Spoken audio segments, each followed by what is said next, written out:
কি বিরিয়ানি রান্না করে খাওয়ালাম, এটা খাওয়ার পরে সবাই একদম আমার বিরিয়ানির ফ্যান হয়ে গেছে।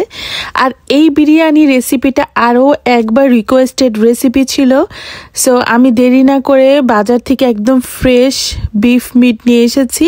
ছোট ছোট করে চাঙ্ক করা ছিল, তারপর আমি চেষ্টা করেছি আরেকটু ছোট করে নেওয়ার, বিকজ প্রত্যেকটা বাইটে যাতে মাংস পাওয়া যায়। আমি মাংস পরিমাণ বেশি করে দিয়েছিলাম।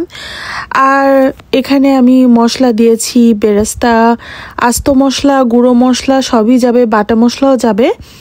আর যেহেতু আমার সম্পূর্ণ রেসিপিটা অলরেডি আমি পোস্ট করে দিয়েছি, সো সবাই দেখে নেবেন যারা এখনও দেখেননি। এই বিরিয়ানিটা যে কত মজা আর কি, এটা নিজে পার্সন যদি আপনি রান্না করে না খান বুঝতে পারবেন না।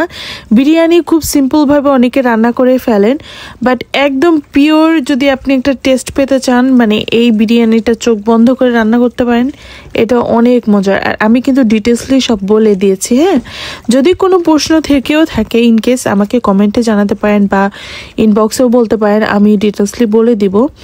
সো এটা ম্যারিনেট করতে হবে। আর আমি কিন্তু অ্যাজ ইউজুয়াল সরিষার তেল ইউজ করেছি। আর আমি তো আগে বললাম চালের থেকে মাংস পরিমাণটা একটু বাড়িয়ে দিয়েছি যেহেতু নিজেরা খাবো। সো আর এখানে যে বাদাম বাটা, টক দই বাটা পেস্ট ছিল, সো আমি এটা মাংসতে দিয়ে দিই। এটা যে কত মজা হয়েছিল আলহামদুলিল্লাহ।